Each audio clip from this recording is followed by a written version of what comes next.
हाँ स्टूडेंट, आपका मेरे यूट्यूब चैनल में स्वागत है बच्चों।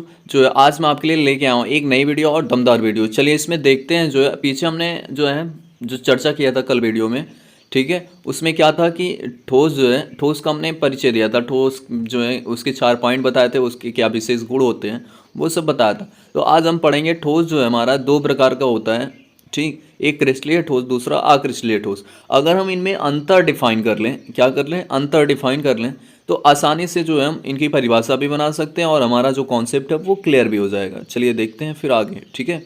तो इसमें जो है पहली पॉइंट आपकी जो है नीचे से देखते हैं। इसमें कह रहा है कि जो अणुओं की व्यवस्था होगी, जैसे आपका ठोस कोई होता है उसके अंदर जो अणु व्यवस्थित होते हैं, ठीक है, उसकी संरचना कैसी होती है उसी को बारे में चर्चा करती है।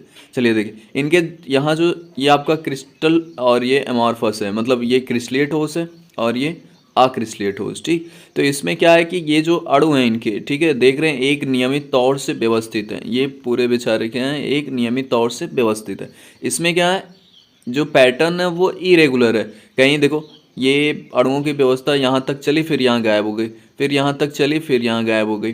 तो कहने का मतलब है कि इनके अणुओं की जो व्यवस्था होती है, किसके, क्रिस्टलीय ठोस के, किसके, क्रिस्टलीय ठोस के, ठीक। इनके जो अणुओं की व्यवस्था होती है, यही है आपका क्रिस्टलीय ठोस। इनके अणुओं की जो व्यवस्था होती है वो पूरा व्यवस्थित होती है और ये व्यवस्था जो है लंबे रास्ता तय करती है। देखिए ये रहा, यहाँ से जितना बड़ा ठोस है उतनी बड़ी व्यवस्था है। तो कहने का मतलब है, देखिए हर एक पैटर्न जो है पूर्ण रूप से क्या है, व्यवस्थित है। पूर्ण रूप से क्या है, व्यवस्थित है। समझ में आई बात। तो यहाँ जो पैटर्न है किसका, क्रिस्टलीय ठोस का, वो लंबी दूरी तय कर रहा है, मतलब दीर्घ परासी है, ठीक है। अब इसमें जो है अक्रिस्टलीय ठोस में, ये एमॉर्फस में यहाँ हम देख रहे हैं जो पैटर्न है इरेगुलर है। अगर पैटर्न यहाँ से यहाँ तक चल भी रहा तो ये शॉर्ट रेंज में चल रहा है। किस में चल रहा है, शॉर्ट रेंज में। तो ये क्या हो गया हमारा जो है लघु परासी। चलिए दूसरी पॉइंट समझते हैं। देखिए दूसरी पॉइंट जो है, ठीक है, अब ऊपर ही आ जाइए, ठीक। निश्चित अभिलक्षणिक ज्यामितीय आकार होता है और इनका जो है असमकृत आकार होता है। कहने का मतलब है कि अगर जो है देखा जाए, जो क्रिस्टलीय ठोस होते हैं लगभग उनका जो आकार अणुओं का उसमें अनकम्प्रेसिबल होने की वजह से चेंज नहीं होता। जैसे आपका कोई रबर है, उसको आप दबाएंगे तो उसके आकार में जो है परिवर्तन आएगा, ठीक है। लेकिन इनमें जो है परिवर्तन ये जो दबते नहीं, ठीक है। तीसरी पॉइंट समझते हैं। अगर हम इनको काटे, विदलन का गलनांक का मतलब देखो यहाँ लिखा है निश्चित और अभिलाक्षणिक होते हैं, निश्चित और अभिलाक्षणिक होते हैं। इस बात को समझते हैं।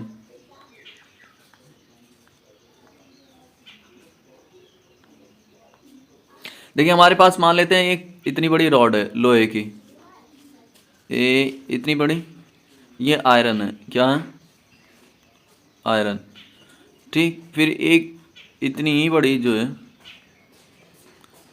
प्लास्टिक है, क्या है, प्लास्टिक है।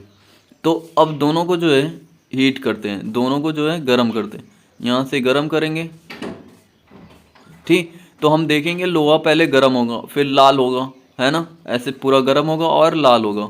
बात समझ में आई, क्या होगा, गर्म होगा और लाल होगा। लेकिन हम इसको गर्म करते जाएंगे, गर्म करते जाएंगे, लगभग ये 1500 डिग्री सेल्सियस पे पहुँचेगा, ठीक है। तो ये इतनी बड़ी साइज में था अगर, ठीक, इतनी बड़ी साइज में, सही नहीं बना,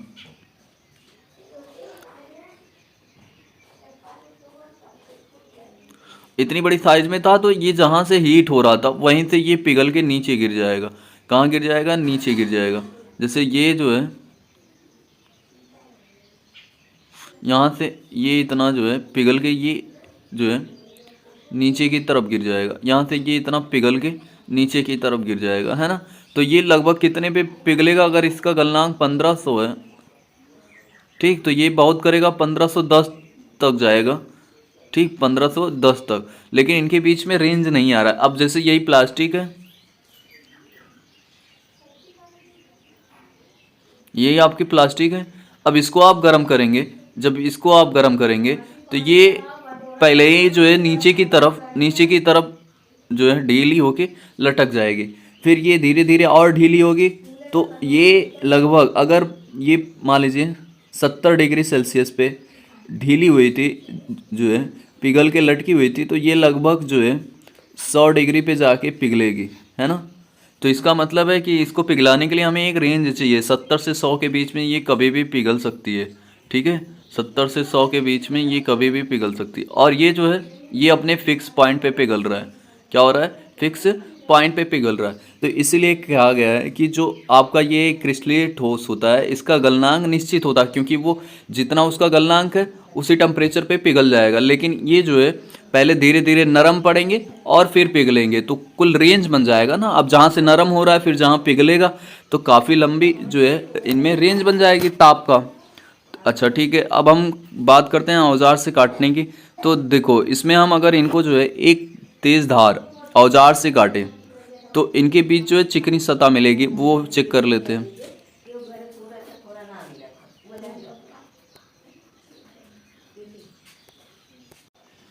चलिए अगर हम इनको तेज धार चाकू से काटेंगे, तेज धार चाकू से, तो देखिए यहाँ से मान लेते काट रहे हैं, ठीक है। तो यहाँ से ये पूरा पैटर्न रेगुलर था, पैटर्न जो था वो रेगुलर था, तो जिसकी वजह से ये एकदम सटीक कटेगा और इनकी सतह जो है बहुत चिकनी होगी। चलिए हम इसको यहाँ से अगर काटेंगे, ठीक तिरछा हो गया। चलिए अगर हम इसको यहाँ से ऐसे काट रहे हैं, ठीक, तो देख रहे हैं आप ये यहाँ से इतना मालिक्यूल्स कटेगा तो ये इतनी सतह जो है चिकनी रहेगी, ये इतनी सतह जो है बहुत चिकनी रहेगी। लेकिन फिर ये इतना यहाँ कटा नहीं, तो ऐसे ये इसमें गड्ढा बन जाएगा, ये ऐसे गड्ढा बन जाएगा, ठीक। फिर यहाँ ये चिकनी सतह रहेगी, फिर इसमें ऐसे गड्ढा बन जाएगा, ठीक। फिर यहाँ ये इतनी चिकनी सतह रहेगी। तो कहने का मतलब है इसमें देख रहे हो एक काटेंगे तो ऐसे एक प्लेन लाइन में, मतलब एकदम चिकनी सतह मिलेगी। इसमें जब काटेंगे तो कुछ दूर ऐसे प्लेन मिलेगा, फिर ऐसे गड्ढा मिलेगा, फिर ऐसे गड्ढा, ऐसे गड्ढा, तो इनकी सतह ऐसे खुरदुरी मिलेगी, ठीक। समझ में आई बात?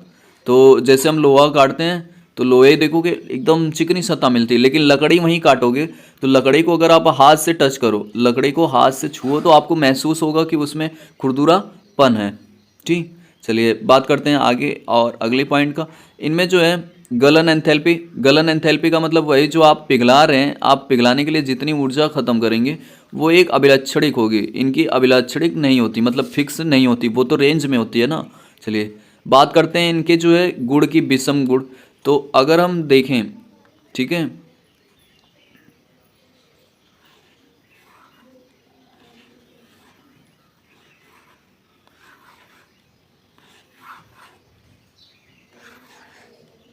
चलिए अगर हम देखें, मान लेते हैं हमारा जो क्रिस्टल है, ठीक है, क्रिस्टलीय ठोस, वो ए बी फिर ए फिर बी फिर ए अणुओं से मिल के बना है, फिर बी फिर ए फिर बी, दो तरह के अणुओं से मिल के बना है, फिर बी फिर ए फिर बी ए बी ए, ठीक।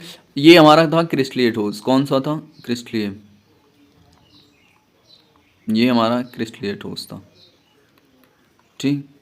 और अब हम इसमें देखते हैं, इसमें इरेगुलर होगा पैटर्न, तो कहीं कहीं बी 2 बार ही हो सकता है, 3 बार ही हो सकता है, ठीक है, कोई ज़रूरी नहीं है। मतलब इरेगुलर पैटर्न बनने का मतलब है कुछ भी हो सकता है, ठीक है।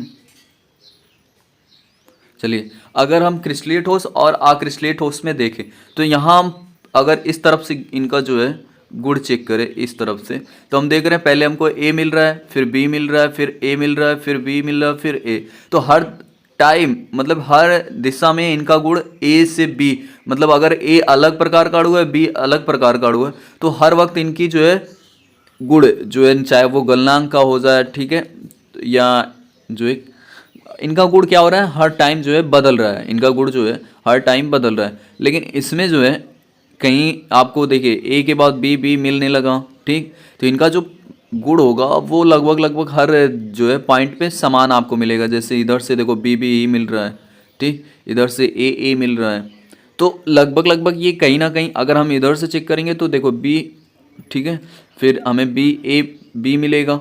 तो इसमें जो है विषम दैशिक जो है गुण, ये विषम दैशिक है। विषम दैशिक का मतलब है इसका गुण जो है समान नहीं होगा। यहाँ ये विषम दैशिक है, कैसा है? विषम। और ये समदैशिक है, कैसा है? समदैशिक। मतलब इस दिशा में जो है गुण क्या होगा? समान होगा, ठीक। तो आगे जो है, चलिए आप ये पॉइंट नोट कर लीजिए, ठीक है, ये पॉइंट सारी पॉइंट नोट कर लीजिए।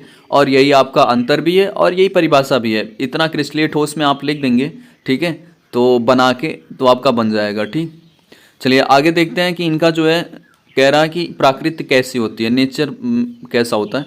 तो देखिए जो है प्राकृत में ये जो है वास्तविक ठोस के रूप में रहते हैं। वास्तविक ठोस का मतलब है कि अगर हम हाथ में इनको पकड़ेंगे, ठीक है, तो हमें एक जो है अच्छे ठोस का एहसास होगा। जैसे आप लोहा पकड़िए और प्लास्टिक पकड़िए तो आपको लगेगा कि लोहा हमने पकड़ा हुआ है, ये वास्तव में एक ठोस है। प्लास्टिक में उतना अनुभव आपका अच्छा रहेगा नहीं। फिर साथ में इनको जो है अतिशीतित द्रव भी कहते हैं। अतिशीतित द्रव मतलब सुपर कोल्ड लिक्विड। जैसे कांच है, कांच देखिए बालू को पिघलाया, गर्म करके पिघलाया जाता है, ठीक है, फिर उसको अचानक से ठंडा करके कांच बनाया जाता है। तो अब हम क्या किए, किसी पिघलाए हैं तो वो द्रव के रूप में आया, फिर उसको हम कोल्ड मतलब ठंडा कर दिए तो ठोस बन गया। तो द्रव का एक गुण और भी होता है। अगर देखें द्रव जो है ढलान की तरफ वो क्या करते हैं, बहते हैं, ठीक है, ढलान की तरफ बहते हैं, ऐसे ढलान की तरफ वो बहते रहते हैं। तो होता क्या है कि कांच भी जो है, अगर कांच जो है किसी खिड़की उड़की में लगा है, लगभग वो 100 साल या उससे ज़्यादा पुराना है, ठीक, उससे ज़्यादा पुराना खिड़की में लगा हुआ कांच है, तो देखेंगे कांच भी ऊपर से नीचे की तरफ बहता है और उसमें धुंधलापन आ जाएगा। उस कांच में ऐसे धुंधलापन आ जाएगा, बाहर की तरफ साफ दिखेगा नहीं। जितनी कांच की खिड़की पुरानी होती जाएगी उसमें धुंधलापन आएगा, ठीक। और साथ में वो ऊपर पतला होगा, नीचे मोटा होगा। मतलब ऐसा लगेगा कांच जो है बह के नीचे की तरफ जमा हो रहा है, ऊपर से वो पतला होता चला आएगा। तो इसी को बोलते हैं अतिशीतित द्रव। मतलब ये एक तरह से जो है जमा हुआ लिक्विड है आपका, ठीक, जो ठोस के अनुभूति करा रहा है। तो मुझे उम्मीद है कि आपको ये वीडियो जो है बहुत अच्छी लगी होगी। तो इसी के साथ शेयर और सब्सक्राइब करते रहिए और जो है हमसे जुड़े रहिए। हम भी आप कोशिश कर रहे हैं कि जो है आपको बेहतरीन से बेहतरीन तरीके से समझा सकें। तो ये रही इनकी पॉइंट बाबू, जो है क्रिस्टलीय ठोस और अक्रिस्टलीय ठोस की। तो इसको आप एक बारी नोट कर लीजिए, ठीक है। और जो है इसी के साथ जय हिंद, जय भारत।